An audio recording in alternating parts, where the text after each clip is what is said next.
Hi everybody, this is Neha Iqbal. I'm back again with a new topic, new chapter, new subject, that is of geography, physical features of India. Chapter थोड़ा लेंदी है, थोड़ी सी चीज़ें याद करने के लिए है, but I'm going to make it very easy to understand. So learners, let's understand this. What is the meaning of physical features? जितनी भी नेचुरल चीज़ें आप अपने आसपास देखते हैं वो सारी एग्जाम्पल्स हैं फिजिकल फीचर्स के. माउंटेन्स है, आपके प्लेटोज हैं, प्लेन्स हैं, आइलैंड है, ये सारे फिजिकल फीचर्स हैं जहां ह्यूमन बीइंग का कोई भी इंटरप्शन नहीं है. These all features are known as physical features. Now children, ये एक दिन का रिजल्ट तो है नहीं, कुछ सालों का रिजल्ट तो है नहीं, ये हजारों साल लगे हैं इन चीजों को फॉर्म होने के लिए. और कुछ प्रोसेस होते हैं जब ये फॉर्म होते हैं, कुछ प्रोसीजर होता है इनको फॉर्म होने के लिए. तो वही process and procedure we are going to study in this chapter. And learners, you know very well हमारी कंट्री इंडिया कितनी ब्यूटीफुल है. यहाँ कितनी सारी चीजें आपको मिलेंगी. वेकेशंस पे निकलो ना तो बहुत सारी चीजें देखने को मिलेगी. हमारा वेदर, क्लाइमेट सब कितना अच्छा है. इंडिया में ब्यूटीफुल चीजों की कमी बिल्कुल भी नहीं है. So that's what we are going to study now. Our country India has all major physical features of the earth. अब major physical features of the earth क्या होते हैं? प्लेन्स है, प्लेटोज है, माउंटेन्स है, आइलैंड है, फॉरेस्ट है, reverse है, ये सारी चीजें फिजिकल फीचर्स में आती है. And we have different types of rocks as well. हमारे को सॉफ्ट रॉक भी मिलेंगे, हार्ड रॉक भी मिलेंगे. Hard rock for example marble. Taj Mahal किससे बना हुआ है? मार्बल से बना हुआ है. Soft rock example is soap stone. So soap stone किस लिए काम में आता है? टेल्कम पाउडर बनाने के काम में आता है. Not only rocks, let's talk about soil. Soil भी कई तरीके की मिलेगी. इन 10th class you will study the chapter on soil. Different types of soil है, डिफरेंट कलर्स हैं, लेकिन जो सॉइल का कलर है, टाइप है, वो डिपेंड करता है पर्टिकुलर जगह के क्लाइमेट के ऊपर. तो जितनी जगह आप जाएंगे आपको वैरायटी ऑफ सॉइल भी देखने को मिलेगी. तो चलिए, ये सारी जो प्रोसेसेस हैं, ये वेदरिंग, इरोजन एंड डिपोजिशन, इन सबके बाद फॉर्म हुई है. Now what is weathering? Breaking up of rock into small pieces is known as weathering due to change in climate, change in weather. सर्दी, गर्मी, बारिश, इन सब की वजह से जब पत्थर टूटते हैं छोटे छोटे पार्टिकल्स में, it is known as weathering. Removal of upper layer of soil is known as erosion. अब अपर लेयर ऑफ सॉइल कैसे इरोड होगी? या तो बहुत तेज हवा होगी या बहुत तेज पानी का बहाव होगा. तो ये सारी चीजें किसकी ओर जाती हैं? इरोजन की ओर जाती हैं. Now deposition. अब एक जगह से जो सॉइल रिमूव हुई है, चाहे वो एयर के थ्रू, वाटर के थ्रू, तो वो कहीं ना कहीं जाके तो डिपॉजिट होगी. That process is known as deposition. So children, यही process such as weathering, erosion, deposition have created and modified the relief. कहीं पे इनके पहाड़ बन गए तो कहीं पे जाके प्लेन्स बन गए, कहीं पे जाके कुछ हो गया. तो रिलीफ को मॉडिफाई कर देते. Now next is earth scientist ने ये बताया है कि जितने भी फिजिकल फीचर्स फॉर्म हुए हैं, whether they are mountains, plains, deserts, plateaus और आइलैंड, इनके पीछे थ्योरीज काम करती है. One of the famous theory is the theory of tectonic plates. Now everybody knows about tectonic plates. ये पूरा टाइम मूव करती रहती है, हमको पता नहीं चलता. यही मूवमेंट ऑफ प्लेट की वजह से क्या हो जाता है? फोल्डिंग हो जाता है, फॉल्टिंग हो जाता है और वॉल्केनिक एक्टिविटी भी हो जाती है.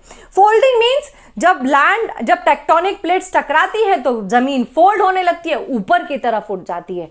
जैसे mountains, young mountains are the example of folding. ऐसे ही फॉल्टिंग है and volcanic activity. Now we have to study कि ये मूवमेंट ऑफ प्लेट्स कितने तरीके से होता है. So these plates move in 2-3 types. The first one is convergent, the second is divergent and transform. Convergent boundary आपको C से याद रखना है, close. जब ये प्लेट्स एक दूसरे के पास आती हैं, they come closer, they come to each other, is known as convergent boundary. Now next is divergent. Divergent, D you have to remember, दूर, मतलब दूर जाती है ये.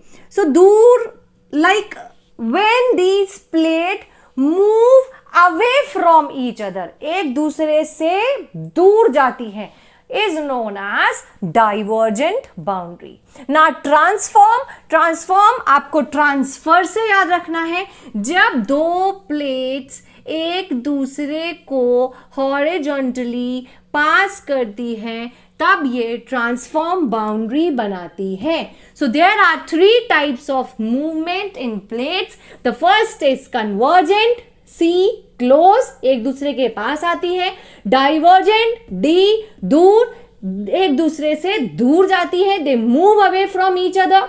Transform, you have to learn from transfer, जब ये एक दूसरे को हॉरिजॉन्टली पास करती है, is known as transform boundary. Now learners, सबसे पुराना ओल्ड लैंड मास जिसको कहा जाता है गोंडवाना लैंड, उसका पार्ट हुआ करता है पेनिनसुलर पार्ट, राइट, जो इंक्लूड करता है आपके Austria, south Africa, south America, Antarctica. ये सब पहले मिला के एक सिंगल लैंड बना करते थे और इनको कहा जाता था गोंडवाना लैंड. बट ये गोंडवाना लैंड कुछ करंट्स के कारण, कन्वेक्शनल करंट्स के कारण स्प्लिट हो गई. इसका crust was split into number of pieces, और यही नंबर ऑफ पीसेस जब स्प्लिट हुए तो इन्होंने क्या किया, इन पार्ट्स को बांट दिया. तो एक पीस इसका इंडो ऑस्ट्रियन प्लेट, ये हिस्सा आपका गोंडवाना लैंड से सेपरेट हुआ था और ये नॉर्थ के तरफ मूव कर गया था. Northward drift resulted in the, जो नॉर्थ वर्ड में ड्रिफ्ट हुआ था उसने क्या किया था, कोलाइजन ऑफ प्लेट कर दिया था. कोलाइजन ऑफ प्लेट मतलब टकरा गई थी, और जब ये टकराई तो जाके क्या बना, यूरेशियन प्लेट. यही कोलाइजन की वजह से व्हाट हैपेंड, सेडिमेंट्री रॉक्स जो था वो एक्यूमुलेट हो गया, कहां जाके, जियोसिंक्लाइन में, that is known as Tethys. So learners, now let's move on to our next topic, that is the major physical features of India. So learners, there are 6 major physical features of India. The first one is the Himalayan mountains, second is the northern plains, third is the peninsular plateau, fourth is the Thar desert, fifth coastal plains, and last but not least islands. So in topics को हम cover करेंगे हमारे further videos में.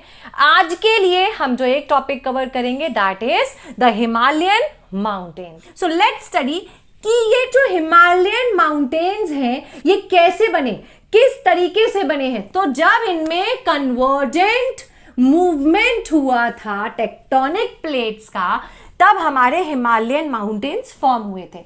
Now convergent movement means when the plates come towards each other, close आते हैं एक दूसरे के, तो क्या बन गया था, द हिमालयन माउंटेन्स. जियोलॉजिकली देखा जाए तो young and fold mountains stretch over the northern borders of India. ये पूरा northern border of India cover करते हैं यंग एंड फोल्ड माउंटेन्स. और माउंटेन्स देखो आप, वेस्ट से लेकर ईस्ट डायरेक्शन में, या फिर इंदस रिवर से लेकर और यहां ब्रह्मपुत्र रिवर तक स्ट्रेच होते हैं. ये पूरे माउंटेन्स कहलाए जाते हैं. सो लॉफ्टीएस्ट मतलब होता है big, huge, and one of the most rugged mountains. What is the meaning of rugged, मतलब बहुत उथल पुथल हुए, ऊपर नीचे, बराबर नहीं है, इक्वल नहीं है, हाइट अलग है, कोई छोटे हैं, कोई बड़े हैं, कोई टेढ़े हैं, कोई मेढ़े हैं, रग्ड माउंटेन्स हैं, और ये क्या है? As a barriers of the world. Now they form arc. Arc देखो, यहाँ ये आर्क टाइप का दिख रहा है आपको। आर्क आपने मैथ्स में पढ़ा होगा ना, यू आर्क बन जाता है, ये आर्क होता है। तो देखिए ये इस तरीके का आर्क बनाते हैं ये माउंटेन्स। पूरा नॉर्दर्न पार्ट में ये इस तरीके से आर्क हैं हमारे माउंटेन्स के। तो ये आर्क जो है, पूरे जितने माउंटेन्स हैं, ये कितना डिस्टेंस कवर करते हैं? 2400 किलोमीटर्स। अब हम इनके विड्थ की बात करेंगे। विड्थ मतलब होता है चौड़ाई। तो आप देखो यहाँ ये चौड़े हैं और यहाँ आके ये बिल्कुल नैरो हो गए हैं, पतले हो गए हैं। तो यहाँ कश्मीर साइड इनकी चौड़ाई की अगर बात की जाए, विड्थ की बात की जाए, so they are 400 kilometre around. And on the contrary, जो यहाँ आके ये नैरो हो रहे हैं, इनकी विड्थ यहाँ कम हो जाती है। AP means Arunachal Pradesh. सो यहाँ इनकी विड्थ 150 किलोमीटर्स रह जाती है। Now children, यही Himalayan mountains are divided into 3 parts. The one is Great Himalayas. The mid part of the Himalayas is known as Himachal, जो अंदर के तरफ आता है, इंडिया के फुटहिल्स के तरफ आता है, they are known as Shivaliks. So our mountains are divided into 3 parts: Great Himalayas, Himachal and Shivalik. Now let's study about Great Himalayas. Great Himalayas, नाम से ही great, बड़े, loftiest, ग्रेट हिमालयास की बात हो रही है, which are also known as Himadri, the northern most range. ये सबसे ज्यादा नॉर्दर्न में ही मिलेंगे आपको। Most continuous range. अब बात आती है मैम ये रेंज मतलब क्या होता है? रेंज मतलब कंटिन्यूअस चेन ऑफ माउंटेन्स। तो ये क्या कहलाएगी? ये कहलाई जाती है रेंज। तो ये कंटिन्यूअस रेंज है, बीच में कहीं पर भी ब्रेक नहीं है, कंटिन्यूअसली मिलती है ये range. Loftiest means big, huge, सबसे बड़ी है। तो जाहिर सी बात है इसकी हाइट भी बहुत ऊंची होगी। So it is around 6000 metres. जितने भी ये फोल्ड्स हैं माउंटेन्स में, फोल्ड मतलब up down, up down, up down, तो ये क्या हो गए? फोल्ड्स हो गए। तो ये एसिमेट्रिकल्स है। मतलब एसिमेट्रिकल मीन्स बराबर में नहीं है, कोई ऊंचा है तो कोई नीचा है, फिर कोई ऊंचा है तो सारे नीचे होंगे, फिर ऊंचे होंगे। तो ये हाइट में क्या है? एसिमेट्रिकल है, बराबरी के नहीं है। And core part, core part मतलब इनके अंदर का जो हिस्सा है माउंटेन्स का, वो इसमें क्या मिलता है? Is composed of granite, granite मिलता है। और यहां से नंबर ऑफ ग्लेशियर्स निकलते हैं फ्रॉम दिस रेंज। ये हमेशा स्नो बाउंड रहती है। Now let's talk about Himachal. ये ग्रेट हिमालयाज के बाद इसके नीचे आती है हमारी Himachal. The lies in the south of Himadri. इसको हिमाद्री भी कहते हैं, हिमाचल। तो ये कहाँ आ गई? साउथ में आ गई ना। ये नॉर्थ है तो ये साउथ हुआ, इसका नीचे वाला हिस्सा हुआ। तो it lies in the south of Himadri. Most rugged mountains, rough है, बराबर नहीं है, ऊंचे नीचे ऊबड़ खाबड़ टाइप से हैं। Composed of highly compressed rocks. Height जो है ऊपर वाले जो हिमालयाज हैं उनसे इनकी हाइट कम होती है, अराउंड 3700 टू 4500 मीटर। और इनकी ये चौड़ाई की बात करें हम तो the width is 50 kilometre. Pir Panjal is the most important range. Himachal में अगर कोई बहुत इंपॉर्टेंट रेंज है तो वो आपकी पिर पंजल है। यहां पर क्या क्या आता है? आपकी कश्मीर की वैलीज है, कांगड़ा है, आपका कुल्लू है हिमाचल प्रदेश में। तो देख रहे हो ये सारी चीजें कितनी घूमने लायक है। अब तो सब सोच रहे होंगे मैम समर वेकेशन में हमको यहाँ जाना था। Now let's talk about Shivaliks. The outer most range is known as Shivalik. Inner most कौन सी थी? The great Himalayas. मिडिल कौन सी थी? हिमाचल। नाउ आउटर मोस्ट कौन सी है? शिवालिक्स। इसकी हाइट जो है वो 900 मीटर टू 1100 मीटर वेरी करती है। इसकी चौड़ाई की बात करें तो सबसे नीचे है, इसलिए 10 to 15 किलोमीटर्स है। यहां पर it consist of unconsolidated sediments. Unconsolidated means होता है स्कैटर्ड। ये स्कैटर्ड सेडिमेंट से बना हुआ है और जो नीचे किसके हेल्प से आते हैं? रिवर्स के हेल्प से आते हैं। जब पानी ऊपर से बहता है वो अपने साथ बहुत सारी चीजें लेकर आता है। एंड वैलीज में सबसे ज्यादा आपको क्या देखने को मिलेगा? Thick gravel. Now what is the meaning of gravel? Gravel is a mixture of soil, sand, सबका मिक्सचर, स्टोन्स, क्या कहलाया जाता है? ग्रेवल। तो एंड एलुवियल सॉइल, यहां पर एलुवियल सॉइल भी मिलती है। अब ऑब्वियसली एलुवियल सॉइल है, फर्टाइल सॉइल होती है, तो यहां पर एग्रीकल्चर भी होता है। Now children, let's talk about dunes. आपने देहरादून, पाटली दून, कार्लो दून ये सुना है ना, तो क्या क्या दून क्यों लगा हुआ है? ये दून्स क्या है? तो इसको हम थोड़ा सा डायग्राम की हेल्प से समझते हैं। Longitudinal valley lying between the lesser Himalayas and the Shivalik. Lesser Himalayas क्या कहलाते हैं? हिमाचल कहलाते हैं। और शिवालिक्स इनर मोस्ट हो गए। तो हिमाचल और शिवालिक्स के बीच में ये दून्स मिलते हैं। अब बात आती है लॉन्जिट्यूडनल। लॉन्जिट्यूड्स, ऑल लंबी लंबी lines are called longitudes and all लेटी लेटी लाइंस आर कॉल्ड लैटिट्यूड्स। तो लॉन्जिट्यूडनली इसको देखा जाए, जब हम लंबाई में देखते हैं फ्रॉम नॉर्थ टू साउथ, तो ये जो लॉन्जिट्यूडनल वैलीज हैं जो लेसर हिमालयाज मतलब हिमाचल और शिवालिक के बीच में पड़ती हैं, तो यहां पड़ते हैं छोटे छोटे छोटे छोटे से विलेजेस। इनको कहा जाता है दून्स। यहां लोग रहते भी हैं और एग्रीकल्चर भी करते हैं। Why agriculture? क्योंकि एलुवियल सॉइल भी मिलता है, रिवर्स भी आ रही हैं, सेडिमेंट्स भी लाती हैं, तो एग्रीकल्चर पॉसिबल हो पाता है।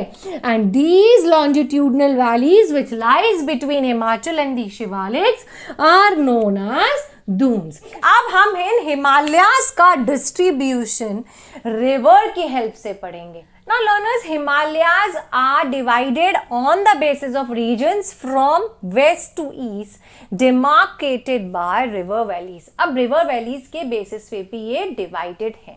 तो रिवर की अगर हम बात करें तो पहले तो ये समझ ली कि ये जो लाइंस हैं ये लॉन्जिट्यूडनल डिवीजन है। मैम ने ये लॉन्जिट्यूडनल डिवीजन किया है so that you can understand easily. सो यहां आती है इंडस रिवर और यहां आती है सतलज रिवर।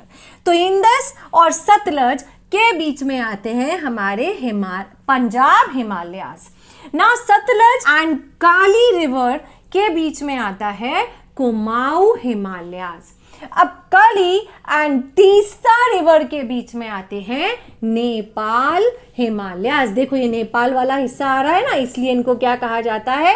नेपाल हिमालयास। और यहाँ ये पंजाब वाला हिस्सा आ रहा है, इसलिए that is why they are known as Punjab Himalayas. Now between Teesta and Brahmaputra, Teesta and Brahmaputra, Assam Himalayas. So कितना इजी है ना। जब आप इसको बुक में पढ़ेंगे तो ये थोड़ा सा टिपिकल लगेगा, बट जब आप इसको डायग्रामेटिकली देखेंगे it is very easy.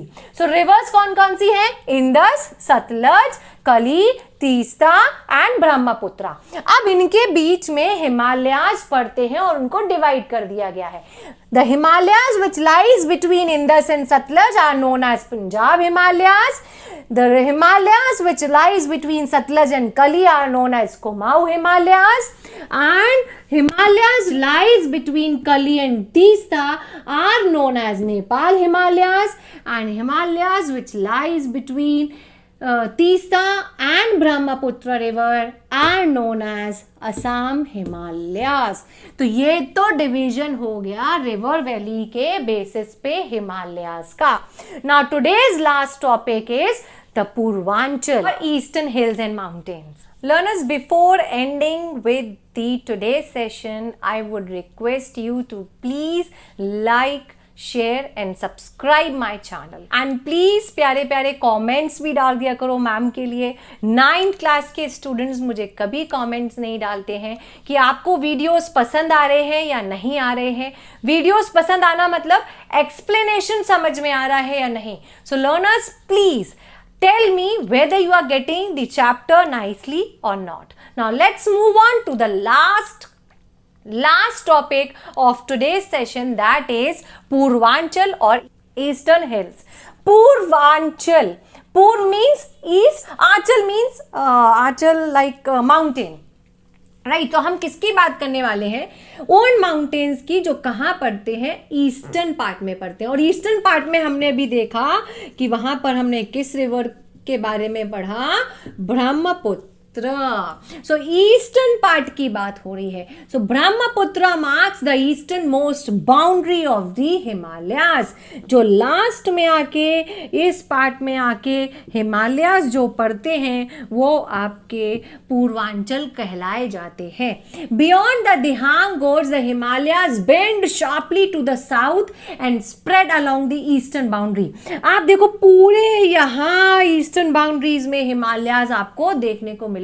So these hills mostly composed of sedimentary rocks. Sedimentary rocks यहाँ क्योंकि rivers जब ऊपर से नीचे आती है तो वो अपने साथ sediments भी लेकर आती है. यहाँ आपको forest भी देखने को मिलेगा. राइट क्यों? क्योंकि dense forest होते हैं यहाँ, क्योंकि यहाँ पानी भी है, alluvial soil भी मिलेगी. So covered with dense forest. It comprises of Patkai hills, Nago hills, Manipur hills, Mizo hills. ये देखो ये सारे आपके ईस्टर्न पार्ट में पड़ते हैं. That is why they are known as the Purvanchal और eastern hills and mountains. So here we come at the end of the session. Learners wait for the part 2 of this chapter, in which we are going to cover the northern plain, the peninsular plateau and further topics. Before leaving my channel, do not forget to subscribe and like it. Bye learners, take care and have a nice day.